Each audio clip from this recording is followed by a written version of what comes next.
ഭാര്യ സംഗീതയുടെ വിവാഹമോചന പരാതി നിലനിൽക്കെ വിജയും തൃഷയും വിവാഹത്തിന്. ഇത്ര പെട്ടെന്ന് വേണ്ടായിരുന്നെന്ന് നടി സനം. ഭാര്യയ്ക്കും മക്കൾക്കും ജീവിക്കാൻ 250 കോടി കൊടുക്കാമെന്ന് വിജയ് കഴിഞ്ഞ ദിവസം പറഞ്ഞിരുന്നു. ആ വാർത്ത വന്നതിന് പിന്നാലെ വിജയും തൃഷയും ഒരു വിവാഹത്തിന് ഒരേ കാറിൽ ഒരുമിച്ചെത്തിയതിൽ പല കോണിൽ നിന്നും വിമർശനം ഉയരുന്നു. ബന്ധം വേർപിരിഞ്ഞ ശേഷം എന്തുമായിക്കോളൂ, നിങ്ങളെ ഓർത്ത് വേദനിക്കുന്ന ഒരു ഭാര്യ സംഗീതയും 2 മക്കളും ഉണ്ടെന്ന് മറക്കരുതെന്നാണ് ഭൂരിപക്ഷം ആരാധകരും പറയുന്നത്. നടി സനം ഷെട്ടി പറയുന്നത് ഇങ്ങനെ: വേണ്ട, ഇതൊരു ശരിയായ രീതിയല്ല.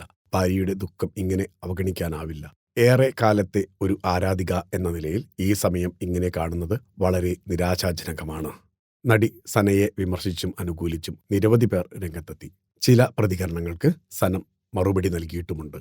അവർക്കെന്തുകൊണ്ട് സുഹൃത്തുക്കളായിക്കൂടാ? സംഗീത അവരുടെ ഈഗോയെ വേദനിപ്പിച്ചുകൊണ്ടാണെങ്കിലോ ഇങ്ങനെയൊരു നീക്കമെന്നായിരുന്നു ഒരു ആരാധകന്റെ ചോദ്യം. ഇതിന് സനം ഷെട്ടി നൽകിയ മറുപടി ഇങ്ങനെ: അതെ, അവർക്ക് അങ്ങനെയാകാം. എന്നാൽ ദിവസങ്ങൾക്ക് മുൻപ് വലിയ ആരോപണങ്ങൾ ഉയർന്ന സാഹചര്യത്തിൽ ഒരുമിച്ച് പൊതുവേദിയിൽ പ്രത്യക്ഷപ്പെടാൻ ഇത് ശരിയായ സമയമാണോ? പ്രത്യേകിച്ചും അവരുടെ ഭാഗത്തുനിന്ന് ഒരു പ്രതികരണവും ഉണ്ടാകാത്ത സാഹചര്യത്തിൽ. വിവാഹബന്ധം തുടരാനാവില്ലെങ്കിൽ വേർപിരിഞ്ഞതിന് ശേഷം നിയമപരമായി വിവാഹമോചനം നേടിയ ശേഷം മാത്രമേ അതിനെക്കുറിച്ച് പുറത്തറിയിക്കാവൂ. ധാർമ്മികമായും നിയമപരമായും ഇതുതന്നെയാണ് ശരിയായ മാർഗമെന്നും അവർ കൂട്ടിച്ചേർത്തു. ഇമ്പം നഷ്ടപ്പെട്ടാൽ പിന്നെ കുടുംബമില്ല. നല്ല തീരുമാനമെടുക്കാൻ വിജയനും സംഗീതയ്ക്കും മക്കൾക്കും കഴിയട്ടെ എന്ന് ആശംസിക്കുന്നു. Film court. നിങ്ങളുടെ കരുത്തിൽ ഞങ്ങൾ ഉയരുകയാണ്.